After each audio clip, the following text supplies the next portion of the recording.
Hello દર્શકો, જય શ્રી કૃષ્ણ. આજે આપણે વાત કરવી છે જેઠ શુક્લ પક્ષની એકાદશીની. તેને ભીમ એકાદશી કહેવામાં આવે છે, તેને નિર્જળા એકાદશી પણ કહેવામાં આવે છે, તેને પાંડવ એકાદશી પણ કહેવામાં આવે છે. આ એકાદશીની વાત કરતાં પહેલાં પ્રાર્થના કરી લઈએ. શ્રી ગણેશાય નમઃ, શ્રી સરસ્વત્યે નમઃ, શ્રી માતૃપિતૃ ચરણ કમલેભ્યો નમઃ, શ્રી વિષ્ણવે નમઃ, શ્રી લક્ષ્મી નારાયણાય નમઃ.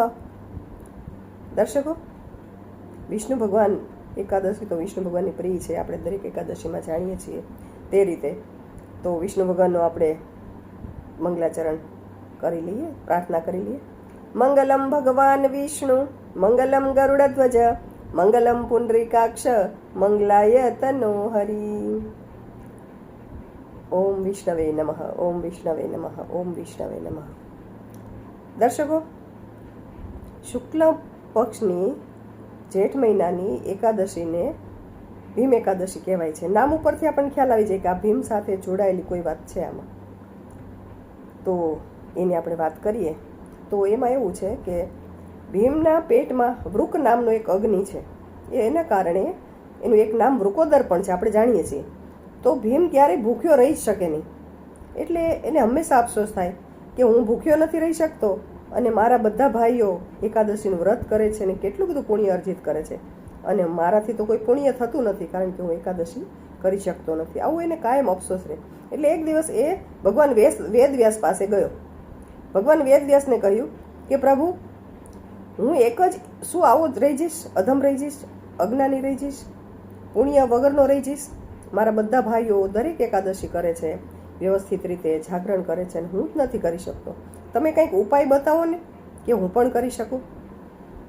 ત્યારે ભગવાન વેદવ્યાસે કહ્યું કે વત્સ ભીમ, જો તું જેઠ મહિનાના શુક્લ પક્ષની એકાદશી જે આવે તે દિવસે પાણીનું એક ટીપું પણ પીધા વગર જો તું એકાદશી કરે તો તને બધી એકાદશી કર્યાનું પુણ્ય મળે. પછી તારે બધી એકાદશી કરવાની જરૂર નહીં પડે, એક એકાદશી કરીશ ને તો. ભીમને કોઈ આ ઉપાય તો સારો છે. હવે જે માણસ જમ્યા વગર રહી ન શકે, એણે પાણીનું ટીપું પણ પીવાનું નથી. અઘરું તો હતું, આકરું તો હતું, પણ તેણે સંકલ્પ કર્યો કે ના, હું કરીશ.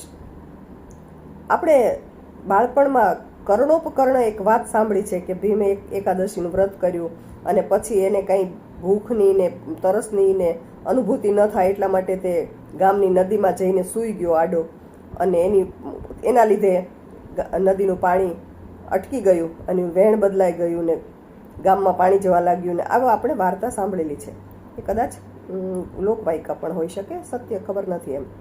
પરંતુ એ તો સત્ય છે કે ભીમ ભૂખ્યો રહી શકે નહીં. પછી એના ભાઈઓને ખબર પડી અને એના ભાઈઓની પાસે આવ્યા તો પોતે કે ભાઈ ભીમે આવી રીતે વ્રતનો સંકલ્પ કર્યો છે, નિર્જળા એકાદશીનો. તો એનો ત્યારે ભીમ બેહોશ થઈ ગયો. યુધિષ્ઠિર સહિત દરેક ભાઈઓએ ગંગાજળ છાંટી તેને ભાનમાં લાવ્યા અને એને કહ્યું કે તું કરી શકીશ, યુ ડુ ઇટ, તારાથી થશે, ચોક્કસ થશે. તે સંકલ્પ કર્યો છે, અમે તારી સાથે છીએ. ભાઈઓનો સહકાર, પોતાનો સંકલ્પ, ભગવાન વેદવ્યાસની વાત, બધાથી પોતે પણ શ્રદ્ધાથી, ભક્તિથી એકાદશી કરી. એના ભાઈઓએ સાથે સાથે બધા આખી રાત જાગરણ કર્યું, નામ સંકીર્તન કર્યું અને સવારે બ્રાહ્મણને ભોજન કરાવી અને એણે એકાદશીનું પારણું કર્યું. પછી પાણી પીધું. 24 કલાક પાણી વગર રહેવું એ સહેલી તો વાત નથી. કેટલી અઘરી તપસ્યા છે એ ભીમે કરી હતી. હવે ભીમ જેવો માણસ, જેને આપણે ભૂખડ કહી શકીએ સાદા શબ્દોમાં, એ જો કરી શકતો હોય તો આપણે કેમ ન કરી શકીએ? તો આપણે પણ ભગવાનને પ્રાર્થના કરી કે હે પ્રભુ, અમારે પણ નિર્જળા એકાદશી કરવી છે, અમને પણ તમે એવી શક્તિ આપો કે અમે કરી શકીએ, અમે તમારું નામ સ્મરણ કરી શકીએ, નિર્જળા એકાદશી કરી શકીએ અને તમારી ભક્તિ કરી શકીએ. તમે અમારી સાથે રહેશો, બસ અમારે કરવું છે. આવો સંકલ્પ કરીએ તો ચોક્કસ કરી શકીશું. બરાબર ને? અને દરેક એકાદશીની જેમ આ એકાદશીમાં પણ વહેલી સવારે સ્નાન-નદીથી પરવારી સાત્વિકતા, શુદ્ધતા અને પવિત્રતાનું ધ્યાન રાખી અને આપણે ઘર મંદિરને ચોખ્ખું કરવાનું, સ્વચ્છ કરવાનું, ગંગાજળ છાંટવાનું. ભગવાન વિષ્ણુની મૂર્તિ હોય કે શાલિગ્રામ હોય તો એની પૂજા કરવાની.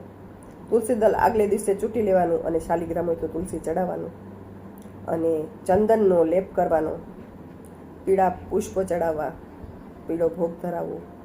આ બધું આપણે કરીએ છીએ એ રીતે કરવું. અને આપણે આ એકાદશીનું વ્રત કરીએ.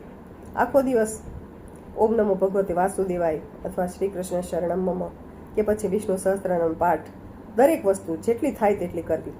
કારણ કે વિષ્ણુ ભગવાનને પ્રિય કરવા માટે એનું પ્રિય બધું આપણે કરીએ, આપણી ઉપર પ્રસન્ન થાય અને આપણને એકાદશીનું પુણ્ય અર્પે. જો કે આપણે એકાદશી કરીએ એટલે પુણ્ય તો અર્પે જ છે, પણ જેટલું આપણે નામ સ્મરણ કરીશું, મૌન રાખીશું, તો એટલા આપણે બીજાની વાતો કે કૂતલીથી દૂર રહી શકીશું. તો આપણે પણ સૌ આ ચોક્કસ વ્રત કરીશું. અને એ પહેલાં આપણે પ્રાર્થના કરી લઈએ ભગવાનને. વનમાલી ગદિશાંગી શંખી ચક્રી ચ નંદકી શ્રીમાન નારાયણ વિષ્ણુ વાસુદેવ અભિરક્ષતુ. ઓમ વિષ્ણવે નમઃ. ઓમ વિષ્ણવે નમઃ. ઓમ વિષ્ણવે નમઃ. ભીમ એકાદશી, નિર્જળા એકાદશીની આપ સૌને ખૂબ ખૂબ શુભકામનાઓ. તો આપ સૌ આવતીકાલે ચોક્કસ ભીમ એકાદશી કરજો, હું પણ કરીશ. ચાલો, જય શ્રી કૃષ્ણ.